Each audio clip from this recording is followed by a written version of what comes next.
supaya bisa mendapatkan kartu member sehingga nanti Anda akan mendapatkan diskon-diskon ketika berbelanja ke toko ini. Maka tidak boleh.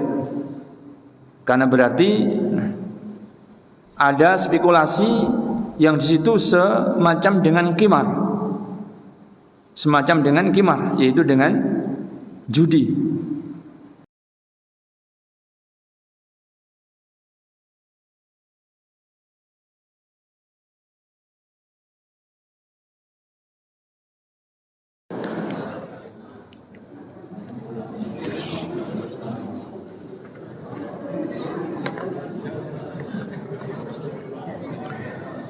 Bismillahirrahmanirrahim.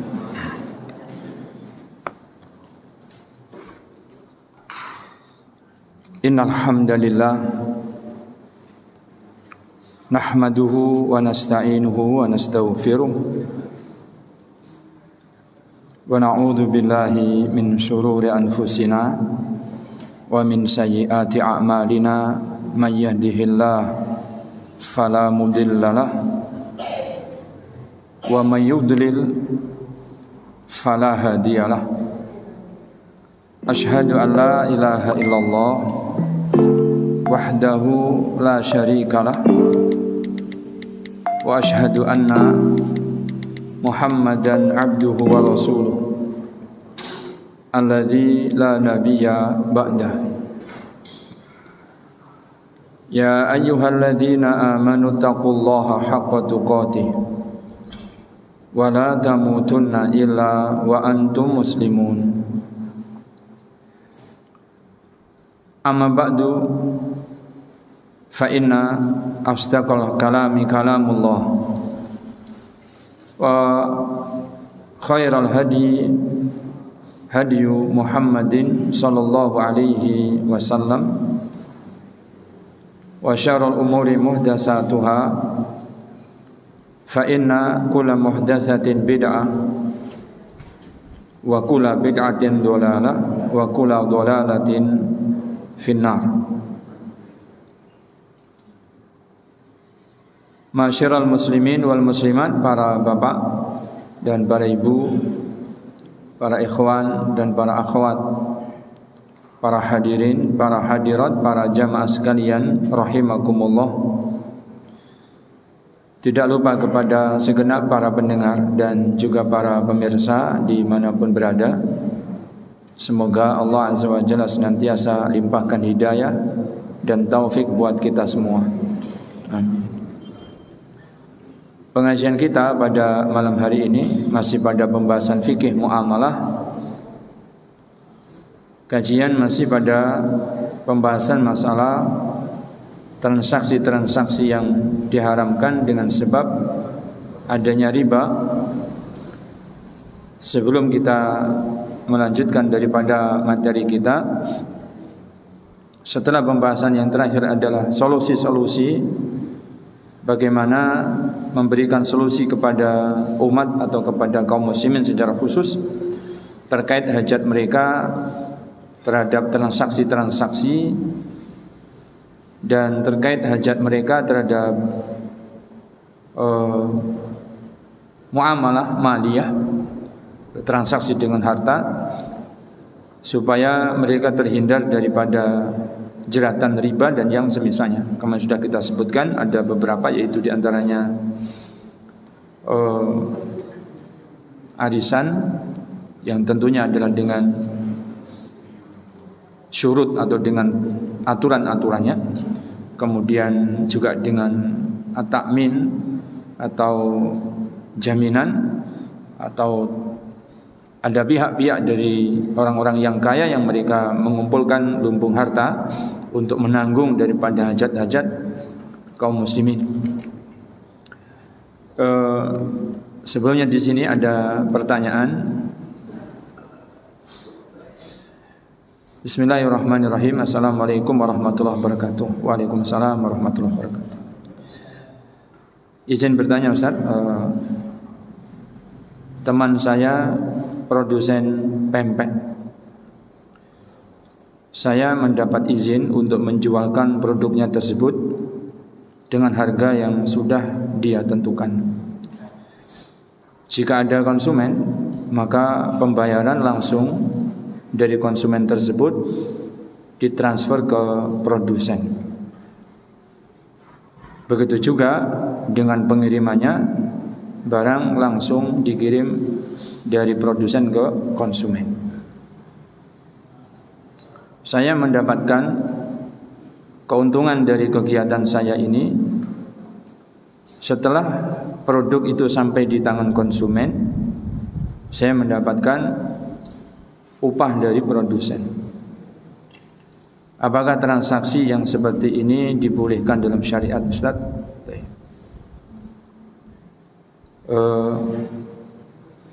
Ada produsen yang dia memproduk satu produk, yaitu pempek disebutkan dalam pertanyaan ini. Kemudian ada seseorang yang dia menjualkan produk tersebut, menjualkan produk yaitu pempek ini. Dia diberi izin untuk menjual dengan harga yang disepakati dari produsen. Kemudian setiap kali transaksi langsung dihubungkan dengan produsen. Berarti begitu dalam pertanyaan. Seperti sepakat pembayaran, kemudian sepakat jadi, kemudian pembayarannya adalah langsung kepada produsen. Kemudian dia ini yang menjualkan ini mendapatkan manfaat dari produsen setelah barang dikirim oleh produsen dan sampai kepada konsumen. Transaksi yang seperti ini, yang pertama dibolehkan karena yang pertama dia ini posisinya bekerja kepada produsen, sehingga dia berhak mendapatkan upah dari produsen. Dan kenyataan dalam pertanyaan disebutkan bahwa dia mendapatkan manfaat dari produsen. Berarti boleh. Dan upah yang didapat pun upah yang halal, berarti boleh. Karena apa tadi? Dia bekerja kepada produsen, yaitu menjualkan barang yang diproduk oleh produsen. Kemudian dia juga mendapatkan upah dari produsen. Terlepas dari upahnya itu diberikan setelah barangnya sampai ke konsumen, apakah diberikan sejumat sekali atau sebulan sekali, maka tidak mengapa. Yang demikian adalah dibolehkan. Dalam tinjauan syariatnya, sistem yang seperti itu berarti statusnya orang yang diberi izin ini adalah boleh dibilang sebagai maklar atau simsar. Nah, bagaimana aturannya? Tadi tidak sebutkan di dalam pertanyaan. Jadi dia hanya diberi izin, diperkenankan untuk menjualkan barang, dan tidak ada di sini disebutkan keterangan bahwa harus ada ikatan-ikatan, seperti harus membayar sejumlah uang dulu, atau dia harus membeli barang dulu dari produsen. Tidak begitu. Sehingga ketika tidak ada syarat-syarat seperti itu, berarti murni bahwa dia itu hanya bekerja kepada produsen sebagai penjual atau tangan kedua daripada perpanjangan tangan untuk menjualkan produknya. Maka itu adalah simsar. Dalam bahasa kita simsar itu adalah maklar. Maka yang seperti ini boleh, dan upah yang didapatkan boleh, dan itu halal. Para bapak, para ibu yang dirahmati Allah SWT, mungkin kalau bayangannya yang mudah itu seandainya ini produk yang lain. Kalau tadi adalah produknya pempek, mungkin seperti itu, sederhana. Mungkin kalau produk yang lain bisa jadi manajemennya lebih baik, sehingga dia mungkin termasuk tim pemasaran atau tim penjualan dari produsen, yang mana seluruh tim yang ada ini, karena mungkin produsen ini produknya dalam bentuk besar, omsetnya juga sudah besar, jadi upah yang diproduk juga besar, sehingga butuh tim-tim yang ikut direkrut untuk menjualkan barangnya atau dipercaya untuk ikut menjualkan barangnya. dalam artian bahwa produk itu dari produsen kemudian dijual kepada konsumen, transaksi dia itu yang menjadi perpanjangan tangan, kemudian pembayaran langsung kepada produsen, barang dikirim oleh produsen, begitu dan seterusnya. Maka yang demikian adalah dibolehkan, dan ini termasuk hasil daripada yang halal, termasuk mudah-mudahan diberkahi. Wallahu a'lam. Para bapak, para ibu yang dirahmati Allah, kemudian ada pertanyaan, Ustaz, apa hukumnya kartu member yang diberikan kepada konsumen yang dijanjikan dengan memiliki kartu itu akan mendapatkan diskon-diskon pada produk-produk yang dijual? Para bapak, para ibu yang dirahmati Allah, kartu member ini sudah maklum, Masya Allah, banyak dikeluarkan oleh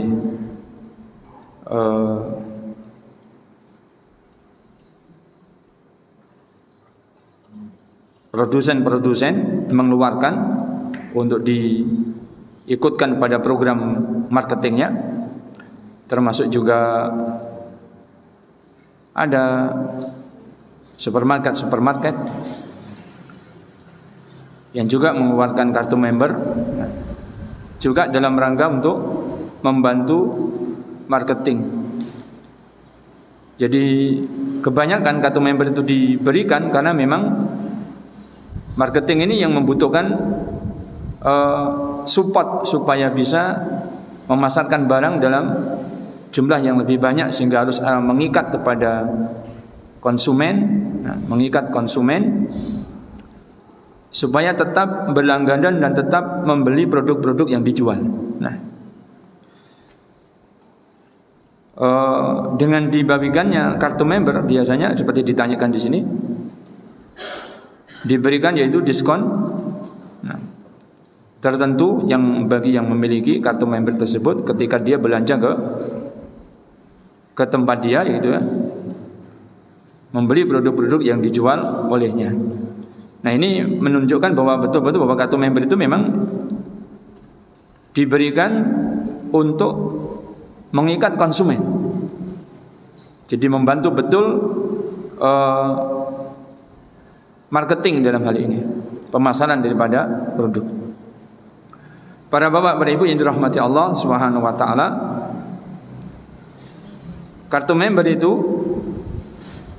adalah usaha untuk menunjang marketing supaya konsumen tidak lari, artinya tetap berbelanja kepadanya, sehingga dijanjikan adanya diskon dan semisalnya. Maka kalau itu dijanjikan diskon, sehingga betul-betul berarti harus memberi murni. Jadi diskon itu diberi murni, tanpa ada syarat-syarat maliyah yang mengaitkan dengan harta yang diambil dari konsumen. Misalnya, apabila untuk mendapatkan kartu member ada sejumlah uang yang harus dibayarkan, membayar administrasi sebagai member. Untuk bisa menjadi member maka harus membayar administrasi. Maka ini tidak boleh. Kalau dijanjikan dengan memiliki kartu member, nah, apa yang nanti yang didapat, manfaat apa yang didapat? Anda akan mendapatkan diskon-diskon tertentu pada produk-produk yang dijual.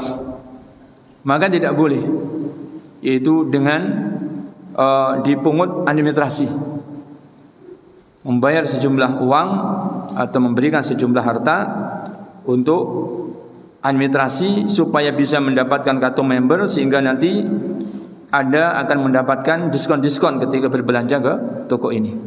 Maka tidak boleh, karena berarti ada spekulasi yang di situ semacam dengan qimar, semacam dengan qimar, yaitu dengan judi. Itu harus membayar sejumlah harta. Nah, dan produk-produk tertentunya, nah, dia dapat atau tidak dapat juga belum tentu produk yang dia beli adalah mendapatkan diberi diskon. Maka mengikat dengan syarat harus memberikan sejumlah harta atau administrasi seperti itu, maka itu tidak dibolehkan. Berarti kartu member itu harus diberikan secara cuma-cuma. Karena tadi adalah support untuk marketing, sehingga bagaimana untuk tetap bisa mengikat daripada para konsumen, maka diberikan betul-betul dengan cuma-cuma. Jadi mendapatkan diskon apabila memiliki member, maka konsumen-konsumen akhirnya pada ingin memiliki member itu untuk mendapatkan diskon, sehingga karena dijanji yang seperti itu maka tidak boleh ada pembayaran, sehingga diberikan secara cuma-cuma.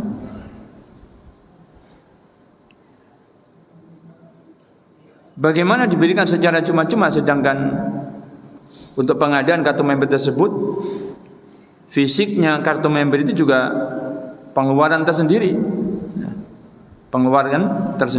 Nah, maka apabila yang dimaksudkan adalah mengganti fisiknya kartu member saja, mengganti fisiknya kartu member, mungkin karena fisiknya itu juga ada nilainya sekian rupiah dan sebagainya, sehingga itu yang digantikan saja, bukan yaitu administrasi, bukan sejumlah uang yang harus dititipkan atau diberikan kepada toko atau produsen, maka itu boleh. Karena tidak ada dalam bab ini uang atau sejumlah harta yang dikeluarkan itu adalah syarat sebagaimana syarat administrasi untuk menjadi member. Nah, hanya untuk memiliki kartu member, nah, sehingga fisiknya itu saja yang digantikan. Maka yang demikian adalah dibolehkan.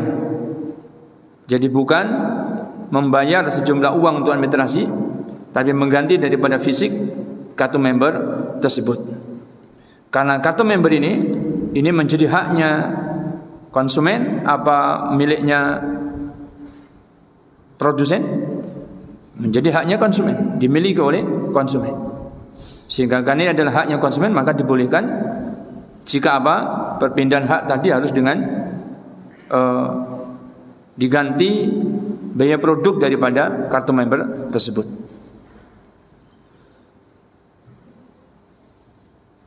Adapun jika dengan ada pembayaran sejumlah uang yang tadi kita sebutkan, maka tidak dibolehkan. Nah, para bapak, para ibu yang dirahmati Allah Subhanahu wa taala, itu mengenai kartu member, wallahu taala alam.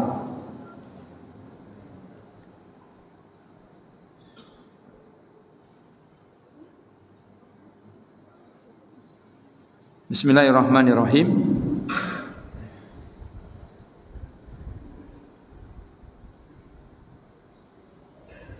Teman saya menitipkan ternaknya kepada saya untuk ditinggalkan selama beberapa hari, sebulan lebih, untuk ibadah haji. Dengan akad perjanjian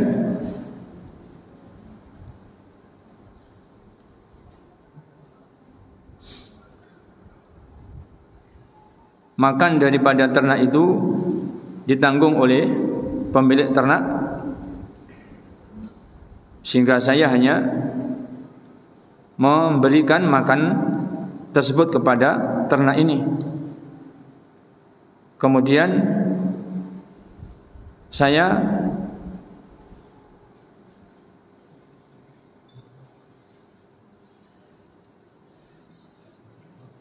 memberikan makan kepada ternak-ternak itu dari makanan ternak yang saya beli, dari hartanya pemilik ternak yang menitipkannya kepada saya. dan saya diberi upah karena saya memberi makan ternak dan membersihkan kandangnya. Pertanyaan saya, tidak ada perjanjian mengenai susu yang diperah. Bolehkah saya ikut meminum daripada susu yang diperah tersebut?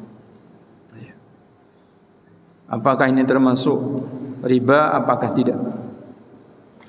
Para bapak, para ibu yang dirahmati Allah SWT, dari pertanyaan saya membaca tidak keseluruhan uraian.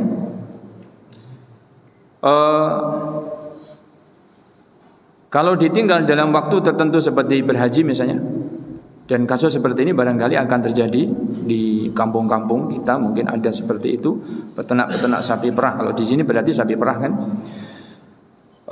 Untuk kepentingan berhaji selama sebulan lebih, mungkin bisa jadi 40 hari atau semisalnya. Nah, tentu ternaknya membutuhkan perawatan, membutuhkan dicarikan makan kalau seandainya itu dicarikan makan atau yang semisalnya. Di dalam pertanyaan ini disebutkan bahwa ternak itu dititipkan kepada seseorang untuk ditinggal haji. Dia diberi uang untuk membelikan makan.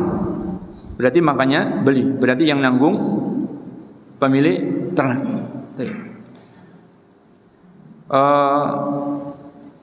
Orang yang dititipi ini berarti dia berjasa dalam bab apa? Waktu, ya, kemudian tenaga, nah, untuk ikut untuk merawat daripada ternak tersebut.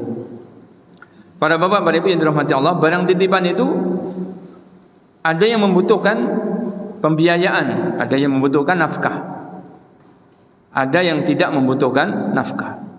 Jadi babnya wadiah, ya, titipan, misalnya kita dititipi sejumlah uang atau batangan emas, maka ini tidak membutuhkan nafkah, tidak membutuhkan perawatan, tidak membutuhkan dicarikan makan, tidak. Jadi tidak dibutuhkan nafkah. Maka sekedar dititipkan, maka dititipkan, sehingga hanya menerima titipan dan menyimpan, menjaganya saja. Tapi kalau yang dititipkan itu barang-barang yang membutuhkan nafkah, Jadi seperti ini misalnya ternak, maka dibutuhkan ada makanannya yang harus diberikan. Nah, bisa jadi harus sapi dimandikan, ya, dimandikan, minimalnya dibersihkan dan sebagainya. Berarti ada nafkah. Bagaimana supaya ternak ini tetap baik ketika dititipkan kepada dia. Nah, apabila seperti ini sesuai dengan apa tadi akad yang disebutkan bahwa dia mendapatkan upah, maka itu haknya. Dan upah yang didapat adalah halal. Itu haknya karena apa? Memang dia dititipi sesuatu yang membutuhkan tenaganya, yang membutuhkan waktu kesempatannya, meskipun nafkahnya itu ditanggung oleh pemilik sapi, maka itu halal. Jadi upah ini adalah upah yang halal.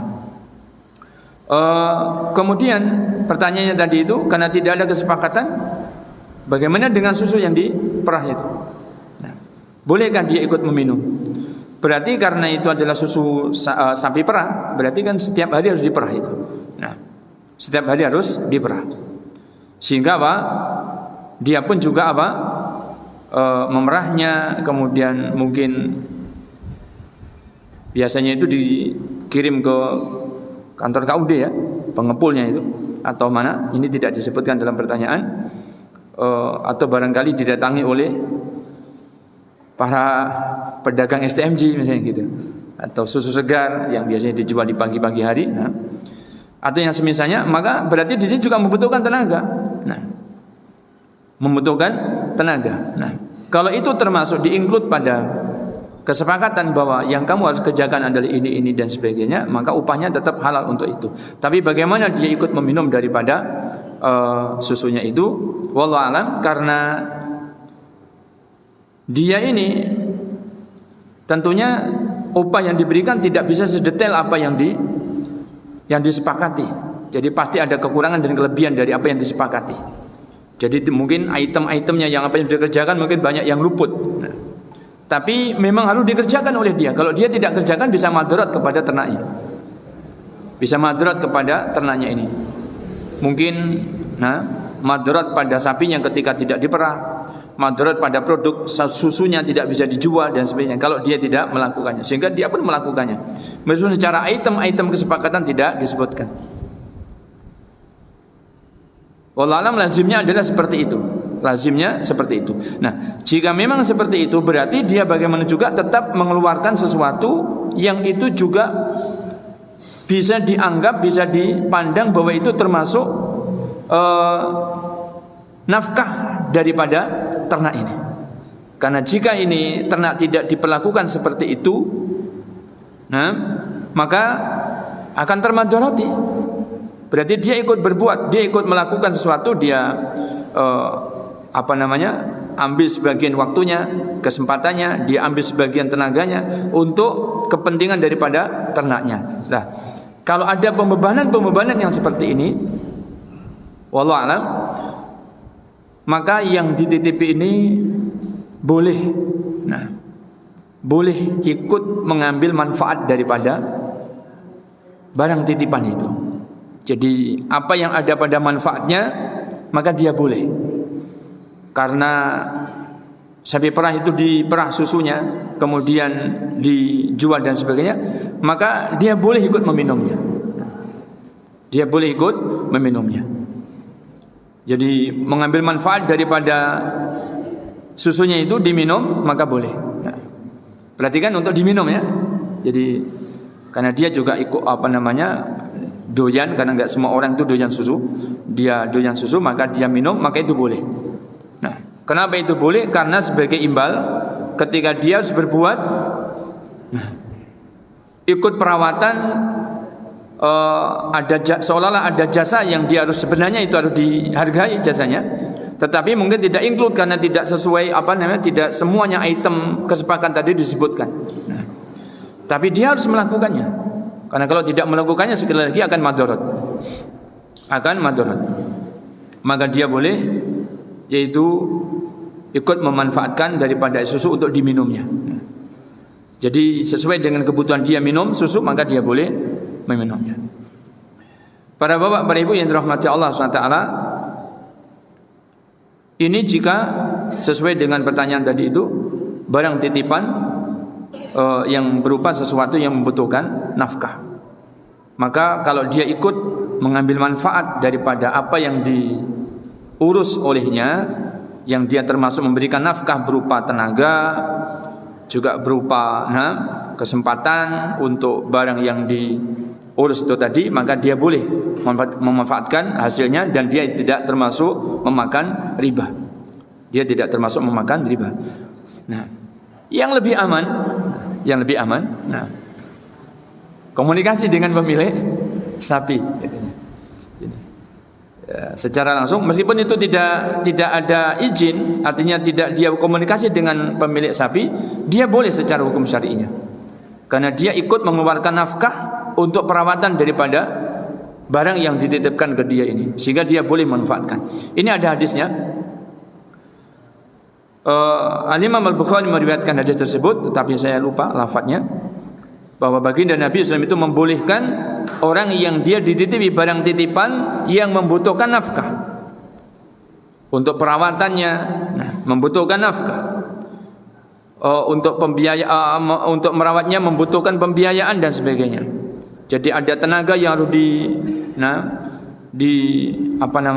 dikeluarkan oleh yang dititipi, maka dia boleh mengambil manfaat darinya dengan syarat kalau memang barang titipan itu membutuhkan nafkah, membutuhkan pembiayaan, membutuhkan tenaga dan semisalnya untuk merawatnya.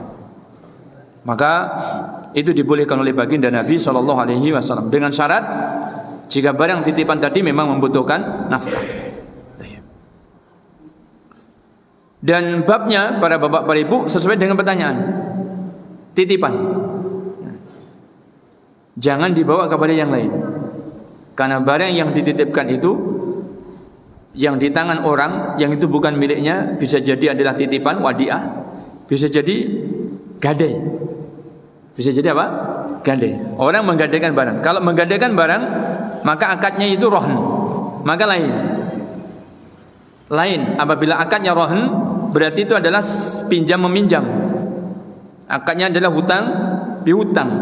Dia hutang sesuatu kemudian menitipkan barang, maka lain itu nanti babnya. Kalau yang di sini yang dimaksudkan adalah babnya adalah wadiah. Babnya adalah titipan yang membutuhkan nafkah. Maka itu boleh apapun. Adapun kalau itu adalah rohn, itu gadai, nah, maka babnya tidak boleh mengambil manfaat dari barang gadai. Wallahu ta'ala a'la wa a'lam.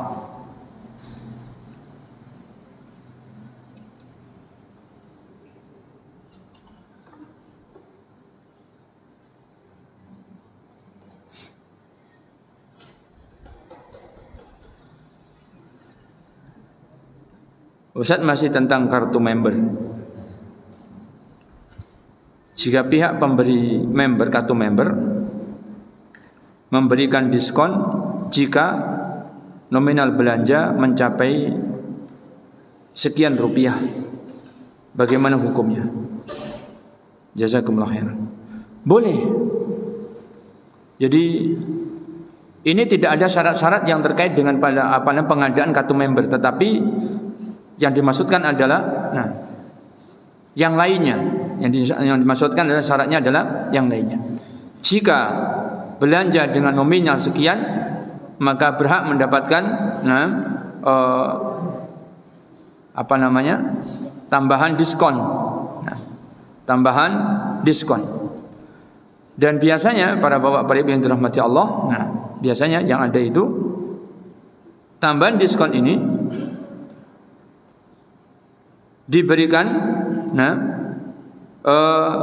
ketika belanja dengan nominal atau jumlah tertentu. Ini tidak seterusnya, tidak seluruh daripada akad transaksinya adalah seperti itu. Dan ini tidak diberlakukan hanya kepada pemilik kartu member, tetapi secara umum. Adapun pemilik kartu member, dia mendapatkan hak yang lebih diutamakan pada semua produk yang ada diskonnya, maka dia mendapatkan. Artinya bahwa diskon yang diberikan ketika berbelanja sekian, dia mendapatkan diskon dan sebagainya, itu adalah diskon tambahan daripada apa yang diakadkan. Yang diakadkan kartu member itu adalah apabila Anda memiliki kartu ini, maka Anda berhak mendapatkan semua diskon yang ada. Semua diskon yang ada. Ketika ada diskon-diskon yang ada, maka dengan kartu member Anda berhak mendapatkannya. Nah, tapi dengan berbelanja dengan nominal sejumlah rupiah tertentu, maka Anda berhak mendapatkan diskon tambahan, maka itu tidak ada masalah dengannya. Tidak ada masalah dengannya. Dan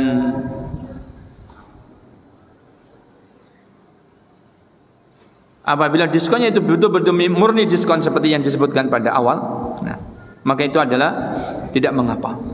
Itulah tidak mengapa. Wallahu ta'ala a'lam. Para bapak, para ibu yang dirahmati Allah Subhanahu wa taala, itu beberapa pertanyaan yang ada, dan kurang 1 menit atau 2 menit lagi sudah masuk waktu sholat isya. Saya kira kita cukupkan pengajian kita di pertemuan kita malam hari ini.